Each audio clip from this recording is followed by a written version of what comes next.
اے پیغمبر صلی اللہ علیہ وآلہ وسلم، لوگوں سے کہہ دو کہ میرے پاس وحی آئی ہے کہ جنوں کی ایک جماعت نے اس کتاب کو سنا تو کہنے لگے کہ ہم نے ایک عجیب قرآن سنا جو بھلائی کا رستہ بتاتا ہے، سو ہم اس پر ایمان لے آئے، اور ہم اپنے پروردگار کے ساتھ کسی کو شریک نہیں بنائیں گے، اور یہ کہ ہمارے پروردگار کی شان بہت بلند ہے، وہ نہ بیوی رکھتا ہے نہ اولاد، اور یہ کہ ہم میں سے کوئی بے وقوف اللہ کے بارے میں جھوٹ گھڑتا ہے، اور ہمارا یہ خیال تھا کہ انسان اور جن اللہ کی نسبت جھوٹ نہیں بولیں گے، اور یہ کہ بعض بنی آدم بعض جنات کی پناہ لیا کرتے تھے تو اس سے ان کی سرکشی اور بڑھ گئی تھی، اور یہ کہ ان کا بھی یہی اعتقاد تھا جس طرح تمہارا تھا کہ اللہ کسی کو نہیں زندہ کرے گا۔ مومنو،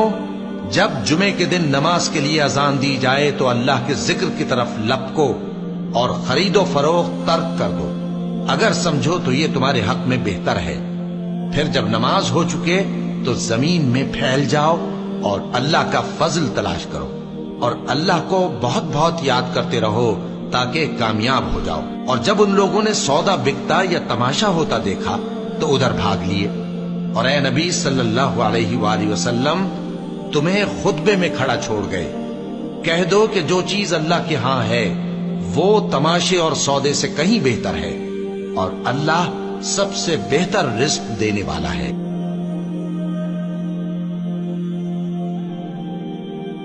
کاش میں نے اپنی اس زندگی کے لیے کچھ آگے بھیجا ہوتا، اے کاش مجھ کو میرا اعمال نامہ نہ دیا جاتا اور مجھے معلوم نہ ہوتا کہ میرا حساب کیا ہے، اے کاش موت میرا کام تمام کر چکی ہوتی، آج میرا مال میرے کچھ بھی کام نہ آیا، کاش میں بھی ان کے ساتھ ہوتا تو مقصد عظیم حاصل ہوتا، اے کاش ہم پھر دنیا میں لوٹا دیے جائیں، کاش میں اپنے پروردگار کے ساتھ کسی کو شریک نہ بناتا، اے کاش میں نے پیغمبر کے ساتھ رستہ اختیار کیا ہوتا، کاش میں نے فلاں شخص کو دوست نہ بنایا ہوتا، اے کاش ہم اللہ کی فرما برداری کرتے اور رسول صلی اللہ علیہ وآلہ وسلم کا حکم مانتے، اے کاش